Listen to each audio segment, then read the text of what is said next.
Hi hello नमस्कार सर्वांना, स्वागत आहे तुमचं माझ्या यूट्यूब चॅनलवर. तर आज आपण करणार आहोत रवा उत्तप्पा.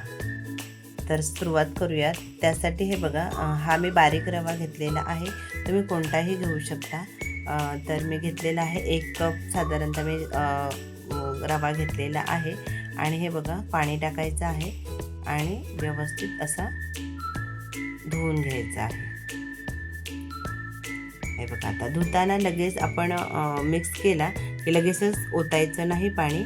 एक ते 1.5 मिनटं असंच ठेवून द्यायचं आहे. हे बघा, आता मी 1-2 मिनटं तसंच ठेवून दिलेलं होतं आणि मग रवा खाली बसतो आणि पाणी वर राहतं. मग अशा पद्धतीने पाणी काढून घ्यायचं आहे. आता ह्याच्यात रव्याच्या वर 1 ते 1.5 इंच पाणी ठेवून द्यायचं आहे आणि झाकण ठेवून रात्रभरासाठी भिजत ठेवायचं आहे. आता हे बघा, दुसऱ्या दिवशी आता हे वरचं जे पाणी आलेलं आहे ते काढून घ्यायचं आहे. सगळं पाणी काढून घ्यायचं आहे. आता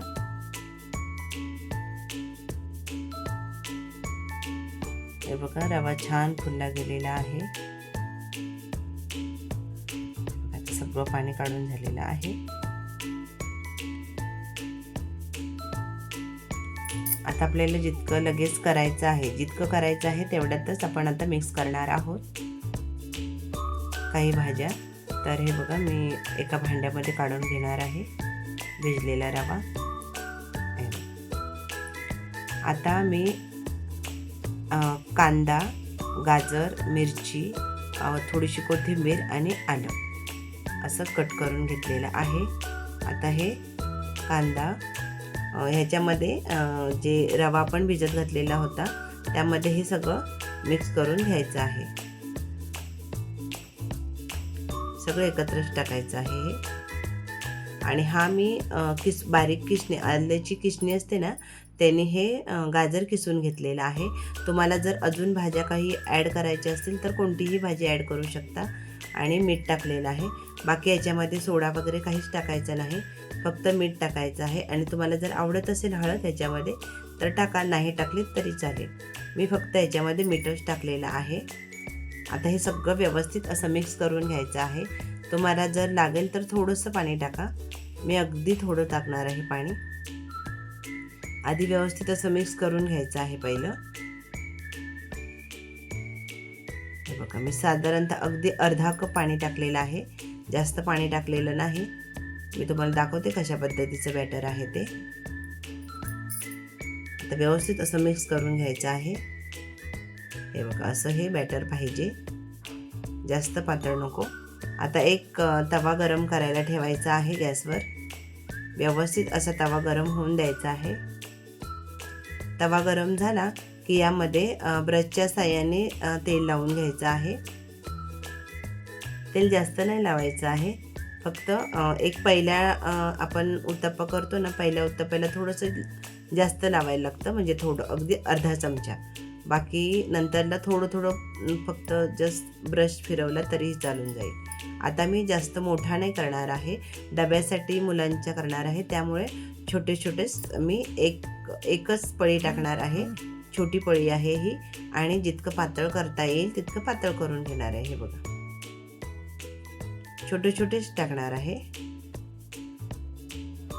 आता साईडला वगैरे टाकून घ्यायचे आहेत.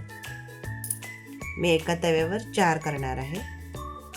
छोटे आहेत म्हणून हे 4 होतात.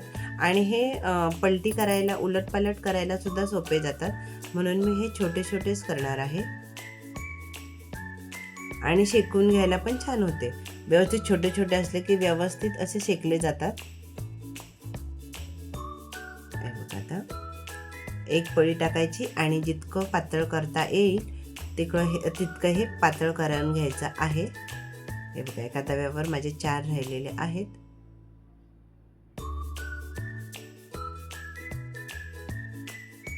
आता हे व्यवस्थित एक बाजू आधी शेकून घ्यायची आहे.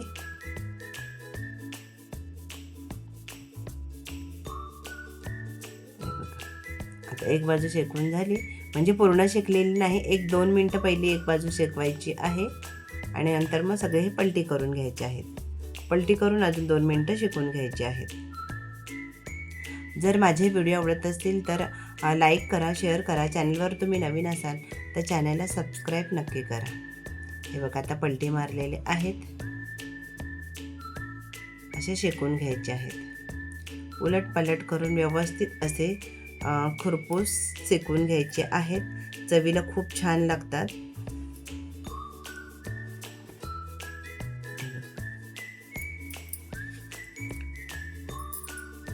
असे उलट पलट करून शेकून घ्यायचे आहेत.